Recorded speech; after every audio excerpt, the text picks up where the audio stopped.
നമ്മുടെ കോഴിക്കോടിൻ്റെ അവിടെ തിരിച്ചു വന്നു. കൊണ്ടോ നനഞ്ഞു പട്ടിണ കിടക്കുന്ന പോലെ ഒരു ഒട്ടകം.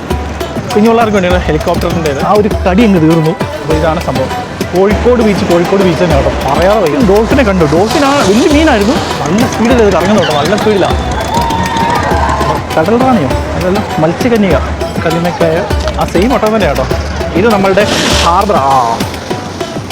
നനഞ്ഞു, എൻ്റെ ഫുള്ള് ദേഹം നനച്ച് വീണു. മറ്റു കുതിരകളെ അപേക്ഷിച്ച് നോക്കുകയാണെങ്കിൽ നമുക്ക് ഇടുക. കോഴിക്കോട് ബീച്ച് എന്നൊരു ഉത്സവം പ്രതിനിധിയാണ്, അതായത് പ്രതിനിധിയല്ല, ഉത്സവം. Hello guys, welcome to my പുതിയ വീഡിയോയിലേക്ക് സ്വാഗതം. ഞാൻ കോഴിക്കോട് ഒന്നോടെ വന്നു. കോഴിക്കോട് വന്നതിനൊരു കാരണമുണ്ട്. കോഴിക്കോട് ബീച്ച് എനിക്കൊന്ന് കാണണമെന്നുണ്ട്. കാരണം എൻ്റെ കൂട്ടുകാരും ഫ്രണ്ട്സും ഒക്കെ പറഞ്ഞു, എടാ കോഴിക്കോട് ബീച്ച് കാണേണ്ടതാണ്, അത് ഒരു കാണേണ്ട കാഴ്ചകളൊക്കെ തന്നെ ഉണ്ടെന്ന് പറഞ്ഞു. അപ്പം ഞാൻ ബീച്ചല്ലേ, എല്ലാം ഒരുപോലല്ലേ. ഇപ്പം ഞാനിപ്പം ആലപ്പുഴ ബീച്ചിൽ പോയി, വർക്കല ബീച്ചിൽ പോയി, പിന്നെ എന്തായിരുന്നു മുഴപ്പിലങ്ങാട് ബീച്ച്. കഴിഞ്ഞ ദിവസത്തെ വീഡിയോ മുഴപ്പിലങ്ങാട് ബീച്ചായിരുന്നു, അവിടെ പോയി. അപ്പം ആ ബീച്ചൊരു വ്യത്യസ്തമായൊരു ബീച്ചാണ്, അതുകൊണ്ടാണ് അവിടുത്തെ വീഡിയോ എടുത്തത്. അപ്പം ഈ പറഞ്ഞ ബീച്ചുകളെക്കാട്ടിലും എല്ലാം കുറച്ചുകൂടെ വലിയ ബീച്ച് ഈ പറയുന്ന കോഴിക്കോട് ബീച്ചാണ് എന്നോട് പറഞ്ഞു. അപ്പം ഞാൻ നേരെ കോഴിക്കോട് ബീച്ച് വന്നേക്കുവാണ്. അപ്പം ഇതുണ്ടോ, കൊണ്ടോ നനഞ്ഞു ഈയോ, അതാണ് കോഴിക്കോട് ബീച്ച്. ഞാനിങ്ങനെ അവിടുന്ന് ഇങ്ങനെ നോക്കിയപ്പോഴത്തേക്ക് ഇതുണ്ട്, ഇങ്ങനെ ഒരു കല്ല് കെട്ടി ഇങ്ങനെ, അതായത് വെള്ളം ഉള്ളിലോട്ട് കയറാതിരിക്കാൻ വേണ്ടിയേ. കാരണം എന്താണെന്ന് വെച്ചാൽ ഇതുണ്ടോ, ഇത് നമ്മളുടെ ഹാർബർ. നനഞ്ഞു, എൻ്റെ ഫുള്ള് ദേഹം നനച്ച് വീണ്ടും വെള്ളം വന്ന് തെറിച്ച്. അപ്പം ഈ കാണുന്നത് ഹാർബറാണ്. ഈ ഹാർബർ ഇതുണ്ടോ, കല്ല് കെട്ടി തിരിച്ചേക്കാം. അവിടെയാണ് അതിൻ്റെ ഒരു വഴി കാണിക്കുന്നത്. അപ്പോൾ നമുക്ക് അങ്ങോട്ടൊന്ന് പോകാം, അവിടെ ചെന്നിട്ട് നമുക്ക് നോക്കാം. ഞാൻ ആദ്യം വിചാരിച്ചു ഇവർ കുളിക്കുവാണെന്ന്, പക്ഷേ കുളിക്കുമല്ല. ഇവർ ഇതുണ്ടോ, കക്കായാണോ കല്ലുമ്മക്കായാണോ എനിക്ക് മനസ്സിലാകുന്നില്ല. കക്ക പോലെയാണ് തോന്നുന്നത്. അവർ പെറുക്കി എടുത്തത് ഇവിടെ വെച്ചിട്ടുണ്ട്. ഇതുണ്ടോ ഈ സാധനം, ഇത് കക്കായാണ്. പക്ഷെങ്കിൽ അത് തന്നെയാണോ അവരുടെ കയ്യിലുണ്ട്. അവരുടെ കയ്യിലൊരു സഞ്ചിയുണ്ട്, അരയിലുണ്ട്. അത് തന്നെയാണ് കേട്ടോ. അവിടെ എല്ലാം ആൾക്കാരുണ്ട്, അവരത് വെള്ളത്തിൽ മുങ്ങി പെറുക്കിയെടുക്കുക. സംഭവം ഇത് തന്നെയാണെന്ന് തോന്നുന്നു കേട്ടോ. അപ്പം ഇതെന്തിനായിരിക്കുമെന്ന് എനിക്കറിയത്തില്ല. കക്ക ഇതിൻ്റെ ഉള്ളിൽ ഇറച്ചി കാണുമായിരിക്കും അല്ലേ. ഇതുണ്ട് ഈ പാറയിലെല്ലാം, അതാ ഈ വെളുത്ത് കാണുന്നുണ്ടോ, അതെല്ലാം ഈ സൈഡ് തീർത്തുണ്ട്. അവർ ഫുള്ളത്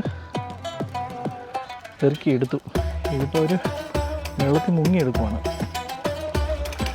അപ്പോൾ നമുക്ക് അങ്ങോട്ട് പോകാം. ഇടയ്ക്ക് വെച്ച് കണ്ടത് അതുകൊണ്ടാണ്. ഇത് നല്ല ദൂരമുണ്ട് കേട്ടോ, കാണുന്നതൊന്നും അല്ല, നല്ല ദൂരമുണ്ട്. നമ്മൾ അവിടുന്ന് നടന്ന് നമ്മൾ പറഞ്ഞ ആ ഒരു ഗ്യാപ്പില്ലേ, ആ ഒരു ഗ്യാപ്പ് ഇവിടെയാണ്. പക്ഷെ ഇവിടെ വന്നപ്പോഴാണ്, ഇവിടുന്ന് വന്ന എത്ര ദൂരം കൂടെ അങ്ങോട്ട് പോകാനുണ്ട്. പക്ഷെങ്കിൽ സാധാരണ രീതിയിൽ നടന്നു പോകാൻ പറ്റുന്നതായിരുന്നെങ്കിൽ നമുക്ക് പോകാമായിരുന്നു. കാരണം എന്താ ചെയ്തുകൊണ്ട് ഇതുപോലുള്ള കല്ല, ഈ വലിയ കല്ല്, വാറക്കല്ല്, അതേക്കൂടെയാണ് നമ്മളിങ്ങനെ നടന്നു പോകുന്നത്. അപ്പോൾ അതൊരു ഇവിടെ വരെ വന്നത് തന്നെ നല്ല പണിയാണ്. ഉണ്ടോ, ഇന്ന് വന്നപ്പോൾ ഞാനിതുണ്ട് ചൂണ്ടയിട്ട് മീൻ പിടിക്കുന്നത്. ഇത് വലിയ ചൂണ്ടയാണ്. അപ്പോൾ വലിയ മീനെ കിട്ടും എന്നുള്ള പ്രതീക്ഷയാണ് എനിക്ക് തോന്നുന്നത്. പക്ഷേങ്കിൽ ഇവർ സമ്മതിച്ചു കൊടുക്കണം കേട്ടോ. എന്നാ ചൂടാണെന്നറിയാവോ, അന്യായ ചൂട്. ആ ചൂടിൻ്റെ ഇടയിലാണ് ഇവർ ഈ മീൻ പിടിക്കുന്നുണ്ടോ. നമ്മൾ പണ്ടും പറഞ്ഞിട്ടുള്ള മീൻപിടുത്തം അത്ര എന്താ പറഞ്ഞത്, നല്ല ക്ഷമയുള്ള പരിപാടിയാണ്. അപ്പോൾ അങ്ങോട്ട് പോകണമെന്നുണ്ട്. തിരിച്ച് ദൈവമേ നടന്നു വരുന്ന കാര്യം ഓർക്കുമ്പോഴാണ്. എന്താണെങ്കിലും ഇവിടെ വരെ വന്നതല്ലേ, അവിടെ വരെ ചെല്ലാം. അവിടെ ചെന്നിട്ട് നമുക്ക് അങ്ങോട്ട് നോക്കുമ്പം എന്നാ ദൂരം ഉണ്ടെന്ന് അറിയാമല്ലോ.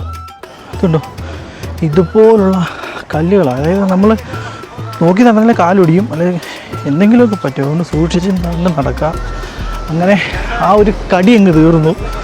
ഏതാണ്ടൊരു എന്താ പറയണേ, കേട്ടോ, ഒരു 3 കിലോമീറ്റർ 4 കിലോമീറ്ററോളം ഉണ്ട്. അത് ഈ കല്ലും, കിലോമീറ്റർ അല്ല പ്രശ്നം, ഈ കല്ലിൻ്റെ വെളിയിൽ കൂടെ നടന്നു വരുന്ന പ്രശ്നം. അങ്ങനെ നമ്മൾ ആ ഒരു എൻ്റെ ഭാഗത്തെത്തി.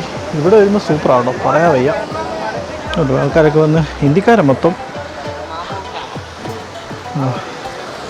അങ്ങനെ നമ്മൾ ആ ഒരു ഇതുണ്ട്, മീൻ. ഞാൻ മീനെ കണ്ടു. നിങ്ങൾ കണ്ടോയെന്ന് എനിക്കറിയത്തില്ല, ഞാൻ കണ്ടു. മീനിങ്ങനെ പോവേ നോക്കോ, ഇങ്ങനെ നോക്കിയാൽ നമുക്ക് കാണാം. സൂപ്പറല്ലേ. നമ്മളതാ അവിടെ നിന്നാ വന്നേ. ഞാൻ ശരിക്കും ഡോൾഫിനെ കണ്ടു. ഡോൾഫിൻ ആ വലിയ മീനായിരുന്നു, ഞാൻ കണ്ടു. സൂം ചെയ്ത് നോക്കാം, കിട്ടുമോയെന്നറിയാം, നോക്കാം. അപ്പോൾ നമുക്ക് ഇവിടെ നിന്ന് നമുക്ക് ബീച്ചിലേക്ക് പോകാം. ബീച്ച് പോയി കാണാം. ബീച്ചൊന്ന് ഇതുപോലെ തന്നെ ഒരു 5-8 കിലോമീറ്റർ ഉണ്ട്. കോഴിക്കോട് ബീച്ച് തന്നെ കേട്ടോ, പറയാതെ വയ്യ. എന്തേലും കാണാം. ഇത് കോഴിക്കോട് മാത്രമേ നമുക്ക് കാണാൻ പറ്റുള്ളൂ. അതാണ് കോഴിക്കോടിൻ്റെ പ്രത്യേകത. ഇതുണ്ടോ, ഇത് നമ്മൾ ആലപ്പുഴയിൽ പോയപ്പോൾ നമ്മളൊരു പാലത്തിൻ്റെ കുറച്ച് അവശിഷ്ടങ്ങൾ കണ്ടില്ലേ എന്ന് പറഞ്ഞ പോലെ തന്നെ ഇവിടെയും അത് കാണാൻ പറ്റുന്നുണ്ട്. ഇവിടെ നല്ലൊരു ഫോട്ടോഷൂട്ടൊക്കെ ചെയ്യാൻ പറ്റുന്ന ഒരു സ്ഥലമാണ്. ഇതിലെല്ലാം ആൾക്കാർ പോയി കുളിക്കുന്നുണ്ട്. അതുകൊണ്ടോ എന്തോരം ആൾക്കാരുണ്ട്. അതായത് ഞാൻ ഇതുവരെ കണ്ട ബീച്ചുകളിൽ 4-ാമത്തെ ബീച്ചാണ്. കണ്ട ബീച്ചുകളിൽ ഏറ്റവും അടിപൊളി ബീച്ച് ഇതാണ്. അതുപോലെ ആളാണ് ഇവിടെ. എന്തൊരു ആളാണ് നോക്കി. അതായത് ഇങ്ങനെ കിടക്കുക. ഞാനെപ്പോഴേ വേറൊരു വെറൈറ്റി കാഴ്ച ഇവിടെ കണ്ടു. സാധാരണ ഇവിടെ പോയാലും നമ്മൾ കുതിരയാണ് കാണുന്നത്, ഒട്ടകം. ഞാൻ സത്യത്തിൽ ഒട്ടകത്തിനെ നേരിട്ട് കാണുന്ന ആദ്യമായിട്ടാണ്. അതായത് ഇത്ര അടുത്ത് ഇതുണ്ടോ, കൊള്ളാം. അതായത് എന്നാ അതിന് പറയണേ, ഫുഡൊന്നും കഴിക്കാതെ പട്ടിണി കിടക്കുന്ന പോലൊരു ഒട്ടകം. എന്താണേലും കൊള്ളാം. അങ്ങനെ ഒട്ടകത്തിനെ ഇത്ര അടുത്ത് കാണാൻ പറ്റി. നമ്മൾ ഏതോ ഒരു സൂയിൽ പോയപ്പോൾ ഇങ്ങനെ ദൂരെ നിന്ന് കണ്ടായിരുന്നു, പക്ഷേ എങ്കിൽ ഇത്ര അടുത്ത് കാണാൻ പറ്റിയത് ആദ്യമായിട്ടാണ്. ആലപ്പുഴയിൽ പോയി കണ്ട അതുപോലത്തെ തൊട്ടിലാണ്. മിക്കവാറും വർക്കായി തുടങ്ങി കേട്ടോ.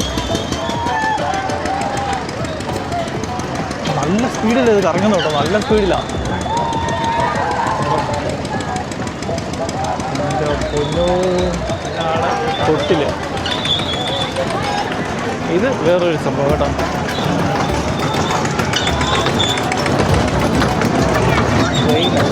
കുഞ്ഞു പിള്ളേർക്കുള്ള വാള് നോക്കുമെന്നേ. ഇത് കീഴെ പോയി തലയിലോട്ട് വാള് വരും. ഇവിടെ വേറെ കുറച്ച് പരിപാടികളുണ്ട് പിള്ളേർക്ക് വേണ്ടിയുള്ള. ഇതുണ്ടോ, കുഞ്ഞു പിള്ളേർക്ക് വേണ്ടിയുള്ള.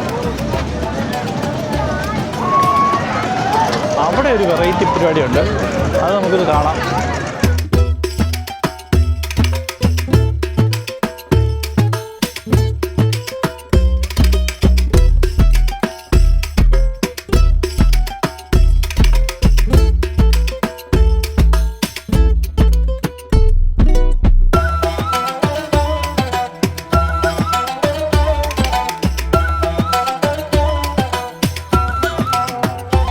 നമ്മൾ അവിടെ നിന്ന് കണ്ട ആ ഒട്ടകം, ഇത് ആ ഒട്ടകമല്ല, ഇത് വേറെ ഒട്ടകമാണ്. ഉണ്ടോ, 2 എണ്ണം ഉണ്ട്. കോഴിക്കോട് ബീച്ച് എന്നൊരു ഒരു ആംബിയൻസാണ്. അതുപോലെ ആളാണ് കേട്ടോ. അതുകൊണ്ട് ഫുൾ ആളാണ്. നമുക്ക് ഇനി അങ്ങോട്ട് പോവാം. കടൽ റാണിയോ അതല്ല, മത്സ്യകന്യക. ഈ ചേട്ടനാണ് ഉണ്ടാക്കുന്നത് കേട്ടോ.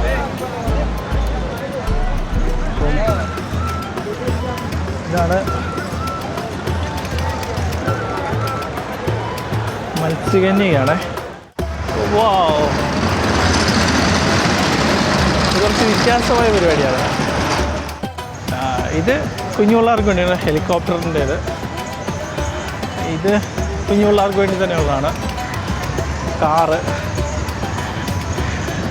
ഇത് മറ്റേ ലംബോർഗിനി മോഡലിൻ്റെ കുറേ സാധനങ്ങൾ, വെറൈറ്റി സാധനങ്ങൾ.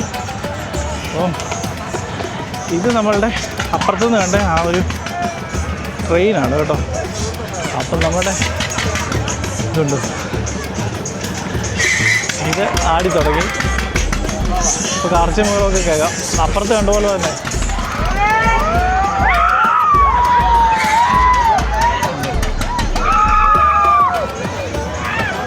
ചുമ്മാണെന്ന് കാണുന്നതാണെന്ന് തോന്നുന്നു, അതോ പേടിച്ചിട്ട് കാണുന്നതാണോ?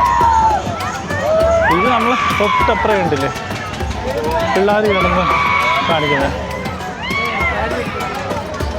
പിള്ളേർക്ക് അത് തന്നെയാണ് കുറച്ചുകൂടെ പൊളി കേട്ടോ. ചുമ്മാ കാണുന്നതാണെന്ന് എനിക്ക് തോന്നുന്നു. അത്രയ്ക്കുള്ള ഉണ്ടോ?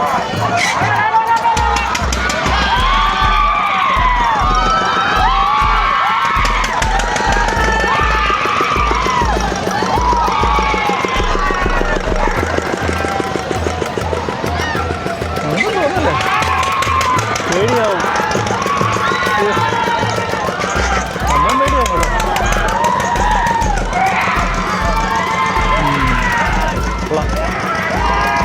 അപ്പം കോഴിക്കോട് ബീച്ച് എന്നൊരു ഉത്സവ പ്രതിനിധിയാണ്, അതായത് പ്രതിനിധിയോ അല്ല, ഉത്സവ ഒരു ആംബിയൻസാണ്.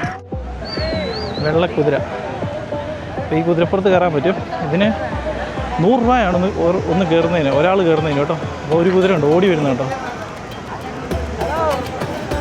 ഇതുപോലെ റൈഡ് ചെയ്യാൻ പറ്റും. 100 രൂപ.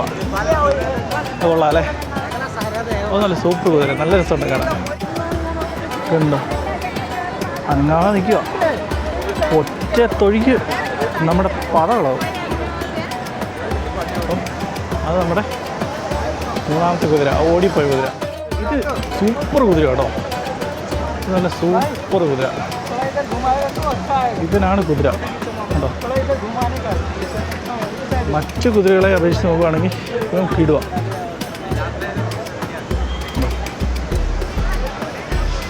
അങ്ങനെ നമ്മൾ കോഴിക്കോട് ബീച്ച് ഏകദേശം അങ്ങേയറ്റം തൊട്ട് ഇങ്ങേയറ്റം വരെ കവർ ചെയ്തിട്ടുണ്ട്. ഇതാണ് നമ്മൾ പറഞ്ഞ വെള്ളക്കുതിര. അപ്പം ഇനി നമുക്ക് റോഡ് സൈഡ് പറയാൻ കാര്യം എന്ന് വെച്ചാൽ അവിടെയാണ് ഫുഡിൻ്റെ മൊത്തം പരിപാടികൾ നടക്കുന്നത്. ഇങ്ങനെ വഴി നീള ഫുഡാണ്, വെറൈറ്റി ഫുഡുകൾ.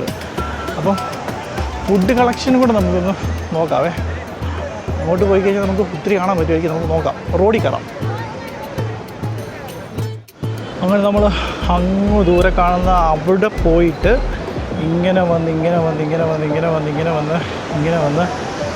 ഇതുവഴി കയറി ഇപ്പം ഞാൻ ഇതുണ്ടോ നമ്മുടെ കോഴിക്കോട് എന്നുള്ള ആ ബോർഡിൻ്റെ അവിടെ വന്ന് നിൽക്കുകയാണ്. അപ്പം ഇതാണ് ശരിക്കും ഒരു എൻഡെന്ന് ഞാൻ പറഞ്ഞിരുന്നു. പക്ഷേ ഇതല്ല, ഇനി അങ്ങോട്ടുണ്ട്. പക്ഷേ അങ്ങോട്ട് ആരും അങ്ങനെ പോയി കാണുന്നൊന്നുമില്ല. ഇവിടുന്ന് അങ്ങോട്ടാണ് എല്ലാവരും പോകുന്നത്. അപ്പം ഇവിടുന്ന് നമ്മൾ നോക്കുന്നില്ലേ, ഇതുകൊണ്ട് ഒത്തിരി വെറൈറ്റി ശില്പങ്ങൾ കല്ലുകൊണ്ട് ഇങ്ങനെ അങ്ങോട്ടുണ്ട്. ഓരോ ശില്പങ്ങൾ നമുക്ക് അങ്ങോട്ട് പോകുമ്പോൾ കാണാൻ പറ്റും. ഒരു വള്ളത്തിൻ്റെ ഒരു ഷേപ്പ് കല്ലിൽ കൊത്തി എടുത്തിരിക്കുന്ന ഒരു ശില്പമാണ് കേട്ടോ. ഇതുണ്ട്, ഇതൊരു ചാക്കിൻ്റെ ഷേപ്പിൽ കൊത്തിയിട്ട് മേളിൽ ബിൽഡിങ്ങിൻ്റെ ഒരു ഷേപ്പ് കൊടുത്തേക്കുവാണ്. ഇതുണ്ട്, ഇതിന് വേറെ പ്രത്യേകിച്ചൊന്നുമില്ല, ഒരു ജസ്റ്റ് ഒരു കല്ലിൻ്റെ ഇത് മാത്രം. ബലൂണിൻ്റെ ഒരു ഷേപ്പാണ് എനിക്ക് തോന്നുന്നു. ഈ ഒരു കല്ല് എന്തോ കൊത്തുപണിയൊക്കെ ചെയ്തിട്ടുണ്ട്. അത് നമുക്കത് ഏകദേശം അറിയാൻ പറ്റും. ഫുഡ് സ്ട്രീറ്റിലോട്ട് ഇറങ്ങി കഴിഞ്ഞാൽ ഇതുപോലെ ഇതുണ്ടോ പൈനാപ്പിള് ഇതുപോലുള്ള സംഭവങ്ങളൊക്കെ ഉപ്പിലിട്ട് വെച്ചേക്കുന്നത് കാണാം. പിന്നെ നമ്മളുടെ ഐസ്ക്രീമിൻ്റെ പരിപാടികൾ ഉപ്പിലിട്ടതാണ് ഇവിടെ മെയിനായിട്ട് കാണാൻ പറ്റുന്നത്. എല്ലാ സംഭവവും ഉപ്പിലിട്ട് സെറ്റ് ചെയ്ത് മറ്റേ സാധനം അച്ച്പൊരി വെള്ളം ബോട്ടിൽ ഇങ്ങനെ അങ്ങ് ഉണ്ട്, ഇങ്ങനെ നീണ്ട് കിടക്കുക. ഇതുണ്ട്, ഇത് വെറൈറ്റി സാധനങ്ങളില്ല. ഇത് കോഴിക്കോടൻ സ്പെഷ്യൽ സാധനം. ഇത് കല്ലിമക്കായ, ഇത് കാടമുട്ടയാണ്.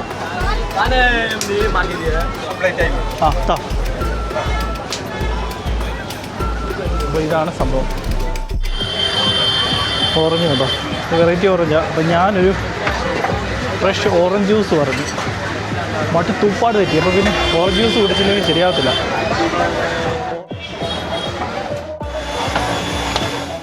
ഫുഡ് സ്ട്രീറ്റ് ഈ സൈഡിൽ കൂടെ മൊത്തം കാണുന്ന കേട്ടോ. അപ്പം നമുക്ക് നേരെ നമ്മുടെ കോഴിക്കോടിൻ്റെ അവിടെ തിരിച്ചു വന്നു. കാരണം ഇവിടെ വന്ന് തന്നെ അതിന് പറയണമെന്ന് വിചാരിച്ചു. അടുത്ത വീഡിയോ കാണാം. Bye bye.